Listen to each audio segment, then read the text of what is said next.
Even if someone knows it's automated, it needs to be accurate and it needs to be compelling. It needs to make them feel that that organization cares about its communication. You kind of get to a standoff where it's like, where every company looks the same, where every application, it looks the same. Is this the right thing to still be doing when we have some, proven technology potentially available that might be able to make things a lot quicker for us?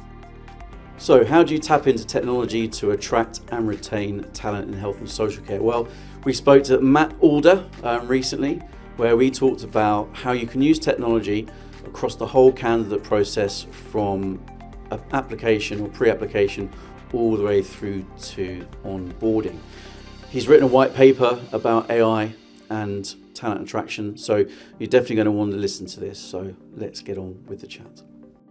Matt, thanks for joining. It's great to have you here. It's a pleasure to be here. It's always good to be on someone else's show and not be the person asking the questions for a change.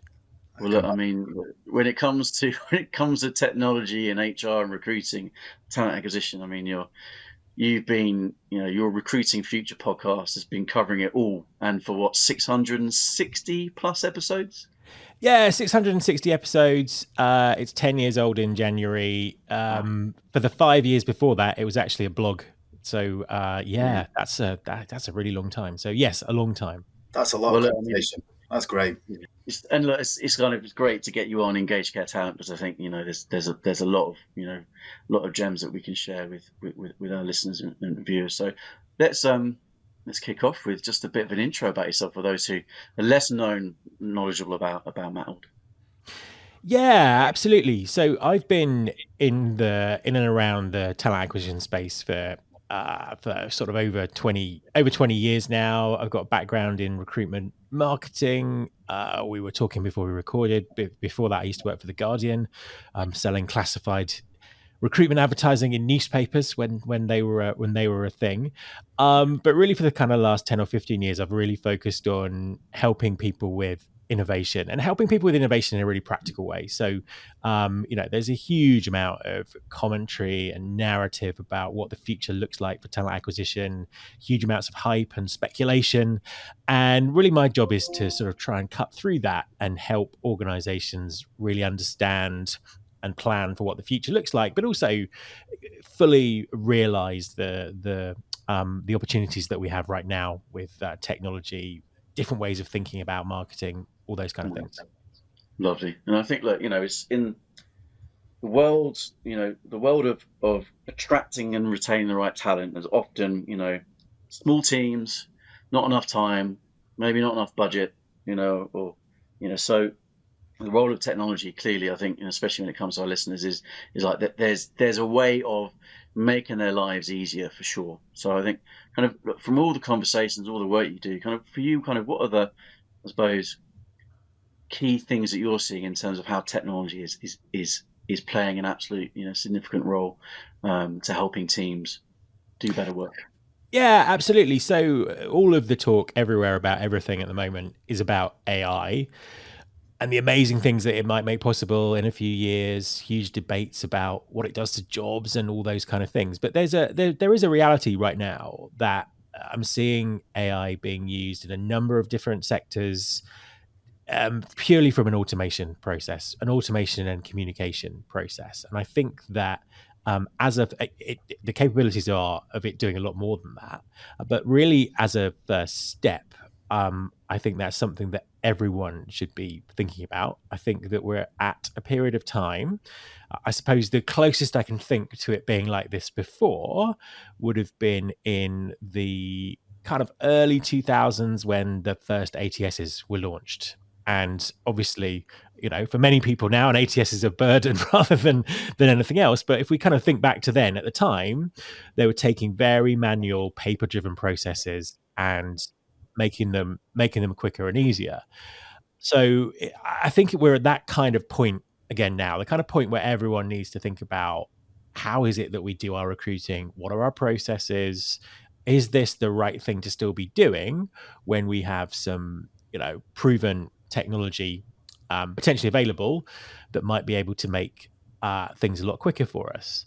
And it's not just about that speed. I'll come back and talk about that speed in a second or a bit later. But it's also about the quality of the candidate experience, because things happen quicker. So from a candidate perspective, that's great. They're not sort of waiting around for an answer and all those sort of things. But what I'm seeing in the industries and companies that are sort of really embracing this and sort of cutting edge, leading edge here are sort of retailers and retailers and restaurant chains and people like that. But it's applicable for any kind of role, I think.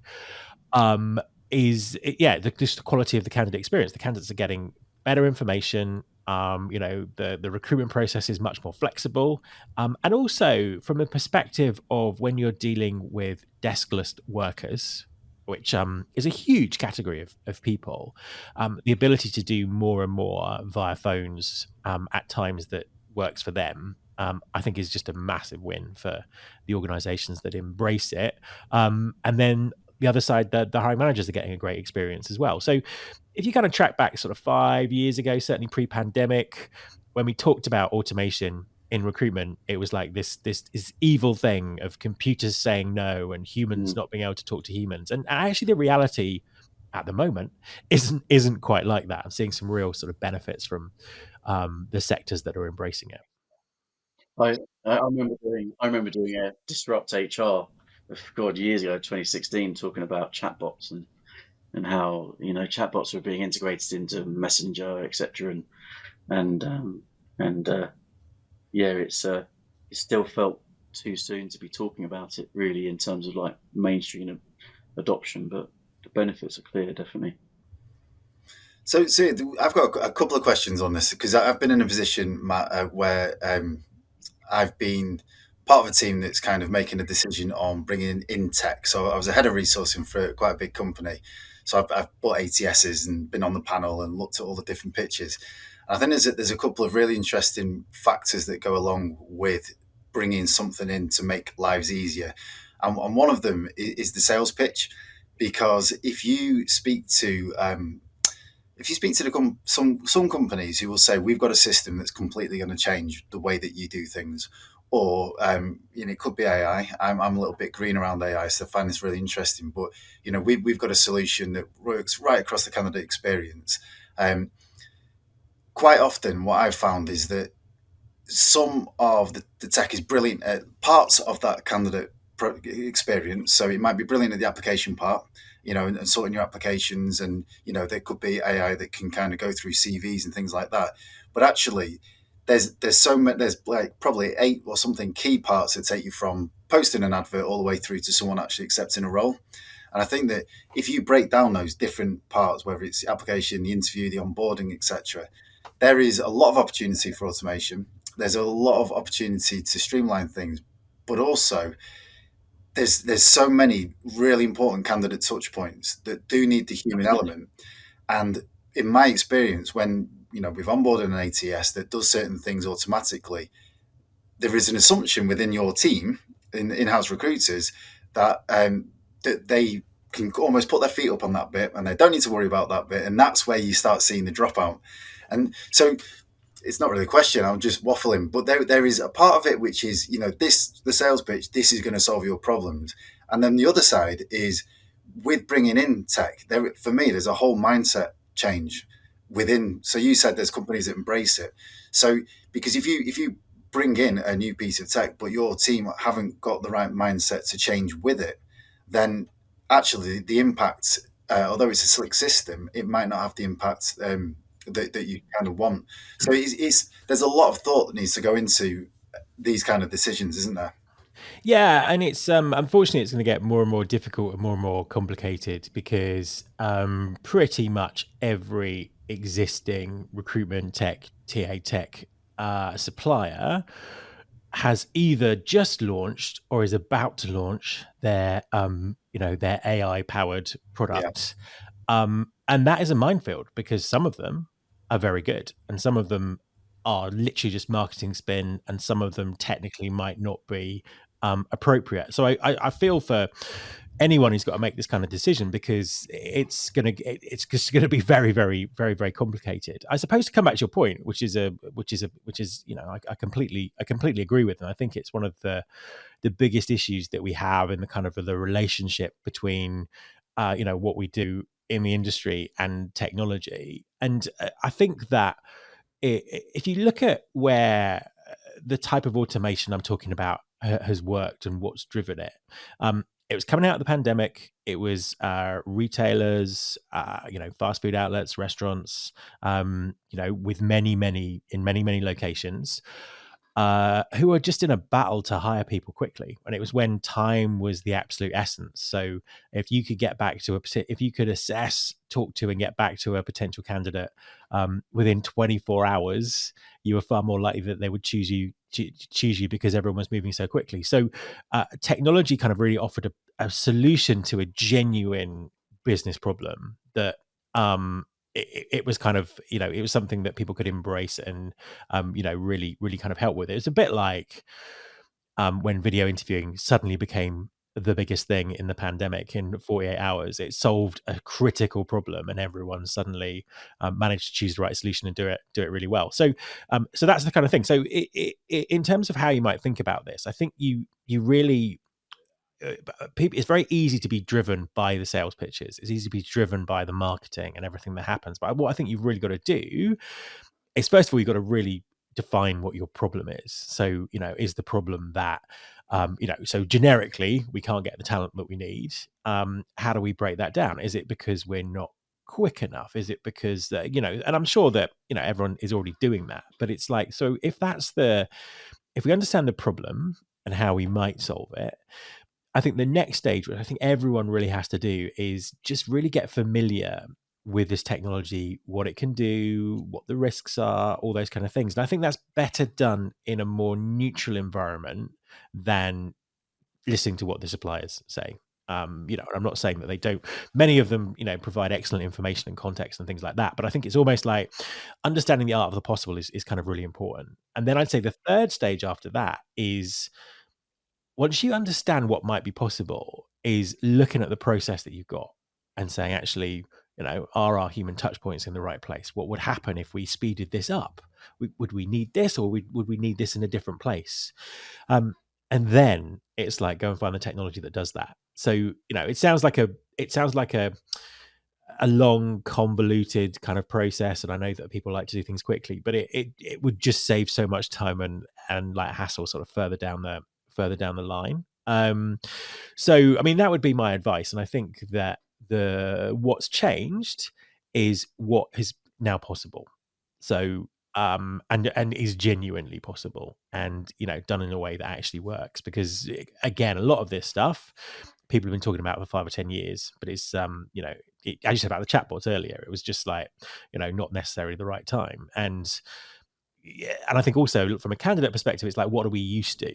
And now, we're very used to talking to chatbots and automated systems. And from my perspective, if they can give me accurate information quicker than being on hold for a call center or a human, then I'm all for that.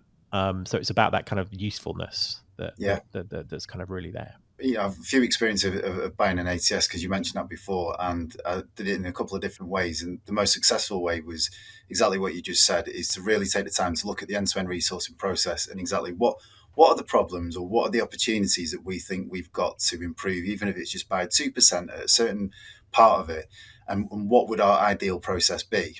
And instead of taking that to ATS provider and saying, we want a solution that does this process, we actually went into it with an open mind, saying, okay, this is our dreamlike process.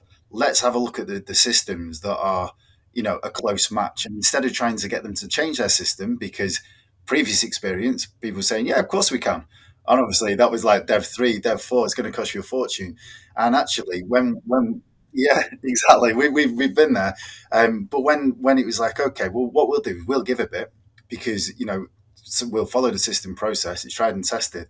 And it was so much slicker, and the improvements, the developments, etc., can kind of come later. And I think what would be really interesting with the whole kind of AI debate. So I'm going to Las Vegas to a huge health conference in a week or so, and I was looking at there's an AI pavilion. This is all healthcare and lots of innovation in healthcare, and it's all about AI. And I can't wait just to exactly what you just said, completely to neutral, open mind with a notepad, going, go on then, what is this all about? What is the dream that is coming around the corner?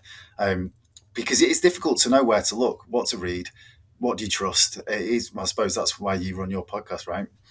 Yeah, I mean that's really the whole point of it, just trying to help people cut through what's going on, because it is, it just is really really confusing, and and I think if you go to any conference, particularly in America at the moment, they don't even need an AI pavilion. The whole thing will be about AI. Everyone wants to talk about it, and trying to understand what's good and what's not good is tricky, but ultimately, at the moment, and I think that down the line there'll be some incredible things that might be possible and more realistic. Certainly, stage one or the pre-stage is about taking friction out of the process.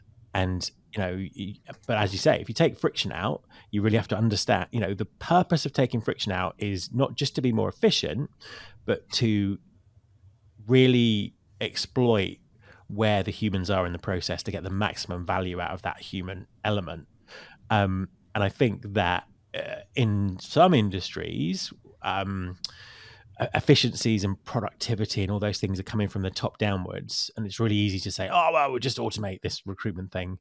But if it's done badly, then that's exactly what happens. It just backfires. You lose that human element, because at the end, it always does my head in when, and it's been happening for years, when online recruitment gets compared to e-commerce, and it's just like, yeah, but as we know with anyone who's worked in recruitment, it's like, you've got a product that can answer back and make up its own mind about whether it wants to be sold or not, and that's the difference. So because of that, there needs to be that sort of human in the process. So again, thinking about how can we get the most out of the humans that we've got by removing all of the other friction around them, so they can focus on that aspect of being human and things they do really well. I really like what you say about that, finding kind of the right point for humans to get involved, because that's something where I know time can be short for small teams, but it's about just taking some time out and getting the right people in the room and just do some user journey or candidate journey mapping, and literally get post notes up on the wall and just think about that, because the speed is not good in the wrong place. If someone spends ages applying for something and then all of a sudden they get responses, they get a rejection a millisecond like, later. Exactly. It's that kind of thing. But at the same time, should humans be scheduling interviews? Do you know what I mean? And all that back and forth and things like that. And that still happens. But also, I think you just need to look at what's going on elsewhere in the sector. So if you book appointments with medical providers or things happen, there's a degree of automation within that already. There's a huge amount of technology coming into these sectors. So there are lessons to be learned from other areas of your organization that are looking at this, and I think that's a key part to it as well. I think you're dead right, and I suppose it's making sure that the automation is supported with the right content, isn't it? So if you're booking a medical appointment, the content you need to know is who's it with, where is it, and what time, that kind of thing. If you're looking for your career move, there's going to be so many questions that you've got. What does it feel like to work there? Who am I going to be working for? What do I have to wear? All what the benefits are, all those kind of things. And if you put that information on a plate and you can support that with automation, and you're making the in-house recruitment team's life easier, you're making the candidate experience slicker and better and quicker, then that is like a dreamlike scenario, isn't it? But there are so many elements to it to get it right, I suppose. Yeah, and also very often little things that get overlooked can make a massive difference. So if I go back in the annals of history, when I was working in the on the ad agencies side of the marketing digital agency side of things, and I was going to say the client will remain nameless, but it's so long ago I can't actually remember who it was. But it was some kind of retailer, and they made a big investment. So they had an issue where they could get people to apply, they could get people to turn up, but they couldn't get people. They had a real early attrition issue. And they identified it was because they were the people who were kind of going through the process. Maybe it wasn't the job for them. They hadn't really given them enough information for them to select themselves out or in.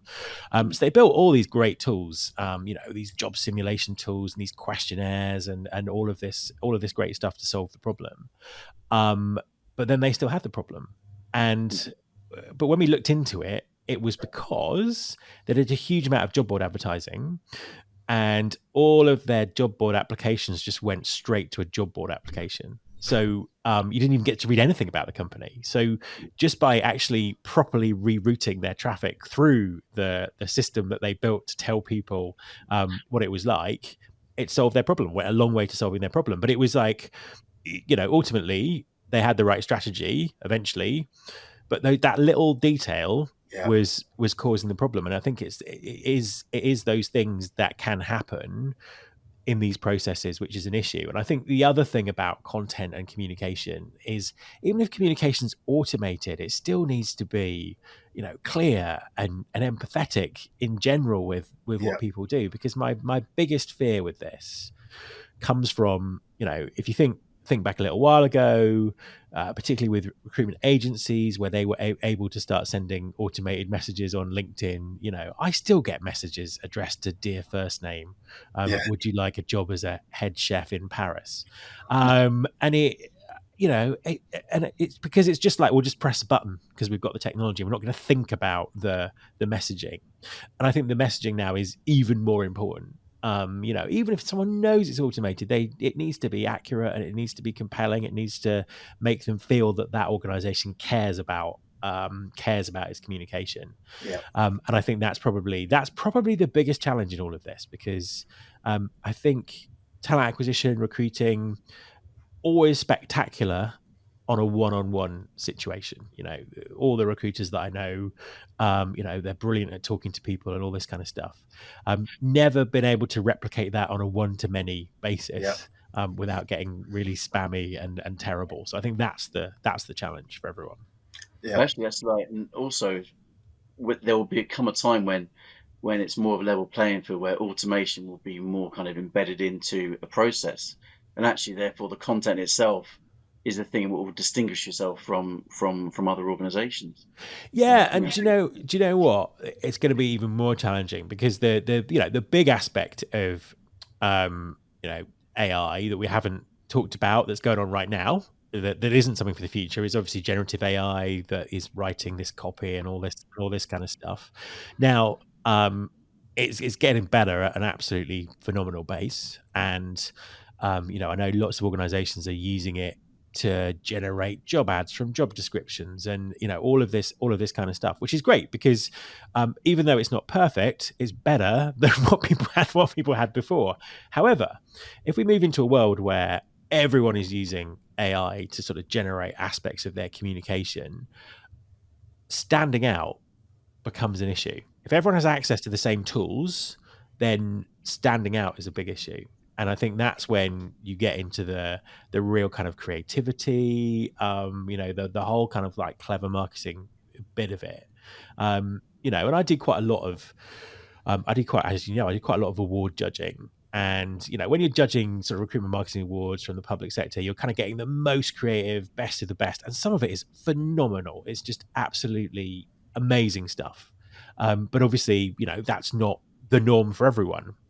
These are one-off things that have come up, with a one-off budget or whatever. But I think it's, that kind of creative thinking about how do we stand out? How do we stand out when, everything's the same, including the marketing? I think that's the question. I think you're spot on, Matt, because there's a couple of things in there. One is, so if everybody was competing in the same channels, so let's just say they were job board channels, and so you're using AI automation to make it quicker, so you're getting back to people quicker, you're getting through applications quicker, and all the rest of those things, then yes, that would give you a competitive advantage. The big question always is, are you going to get all of your candidates, and most importantly, the right candidates from job boards? And the answer quite often is no, but people No, not at all. Yeah, no, exactly. Yeah. So it's kind of like, what do you do? Exactly. And then there's another point, which is there's a huge piece of research, I'm sure you've read before, it comes out every year, they call the Candies. So it's a huge candidate Yeah, experience. yeah. Yeah. And Yep. I remember reading this, it was ages ago now, but there was all the focus was on candidate behavior. So how has candidate behavior changed? And it was all about, if candidates don't get the information that they need, that they want, then they will go in search for it. And it kind of ranked the different places that they look. And yeah, it kind of reviews on review sites was on there. It wasn't near the top, but Yeah. things like the careers site, looking for people who work there, videos, all this kind of content. So you're dead right. If you've not got that kind of communication and content within the system and you're automating it, then people are going to be out of the system anyway, looking, for that proof, for that kind of EVP messaging. And the companies that have got it right, they will be the ones that win. And what's interesting is it doesn't necessarily have to have a huge budget attached to it. So I've done a lot of podcast interviews with with small organizations who don't have a huge budget for recruitment marketing, who've just been really smart about how they do it and smart about how they've thought about what their candidate, what their talent wants. So yeah, so one example would be in the AI industry itself. There are obviously lots of big players developing this technology, but also lots of startups doing some, very, very cool things developing it. And there's an absolute, as you can imagine, with anything like that, there's just a huge skill shortage around the skills that are required. So, what the smaller companies are doing to stand out is really interesting. They don't have the firepower of the wages or the brand or all that kind of stuff, but they're standing out by really understanding what their audience wants. And I remember one particular example. I said to this, I think it was the CEO I was talking to. It was like, how do you get people to join your business when you've got all these things going on? And I was expecting it was going to be, all the sort of standard things you get from a small business. It feels more personal, you have more of an impact and all that kind of stuff. But actually, what they discovered was the type of people that they're recruiting for. It was all about what they could learn when they were there, and it was kind of like who is the chief technology officer, and what have they had published, and is that something that I could learn from?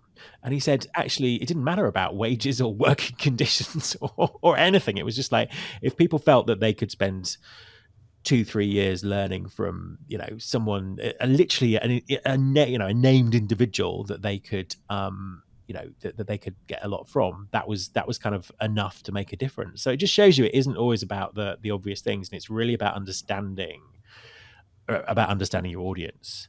I think the other point to make on job seekers and AI is job seekers are already using AI. So it's being used to write CVs and cover letters.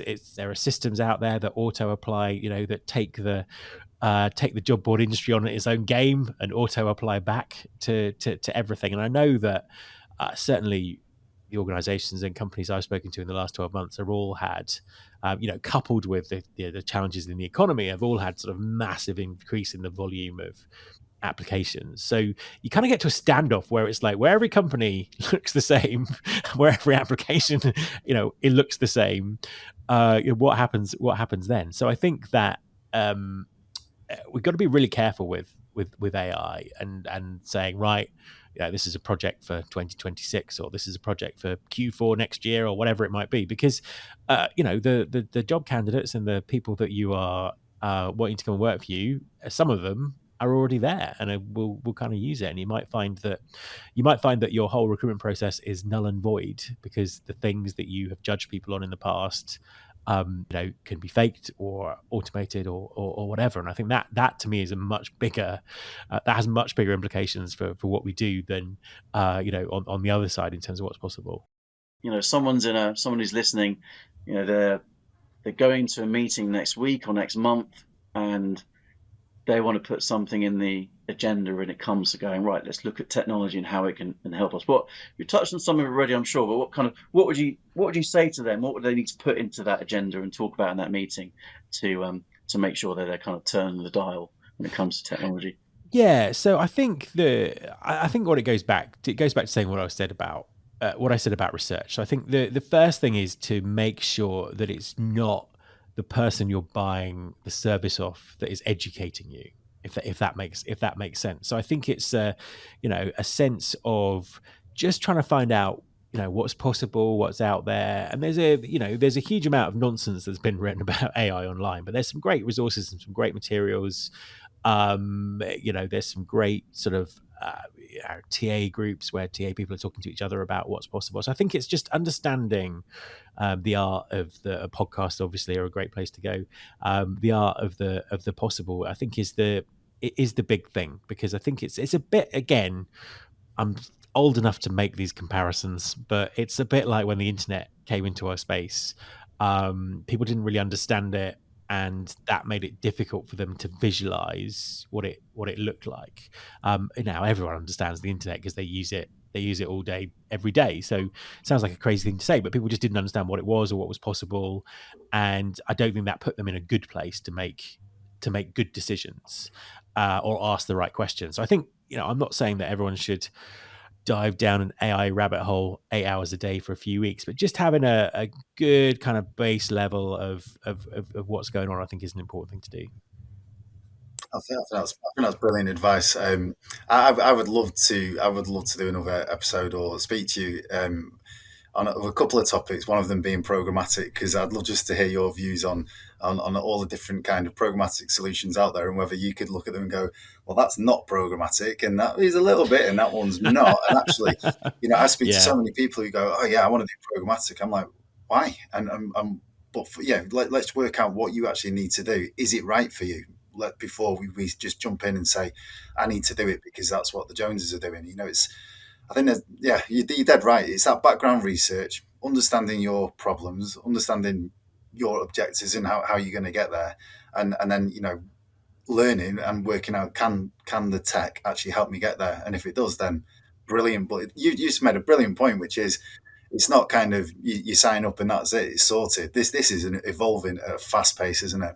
It is, and I think my final point would be, this is going to affect everyone's job. So if your job is getting the process right, doing all those kind of things, that ultimately in a few years' time, everything will be automated or it will be different. So your job becomes about solving these types of problems. What is it that our audience wants? How can we stand out? How can we improve the human interaction?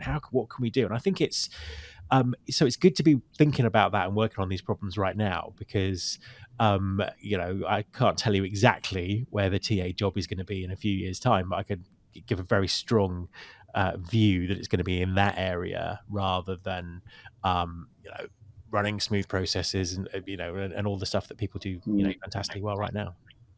Really interesting. Yeah. Well, it frees us up to do what we do best, which is using our brains and being creative and coming up with, being more strategic and having the technology to be able to deliver, to be a kind of delivery ops lead on that things is, I think, really exciting. And I think, I love what you say about how individuals, if people want to work with other individuals that they'll learn from, that's such a I'm high-fiving you when you say that kind of stuff, because I think that's where the differentiation comes. And also things like when you get into the personal branding space, you'd argue that personal branding is really, employer branding is the personal brand at scale. Absolutely. So I think that's massively interesting. But look, really appreciate you spending the time. I know you're busy. It's great to see you as a guest, actually, rather than listen to you as the host. So, yeah, I've got a face for radio, so you're lucky I turned my camera on.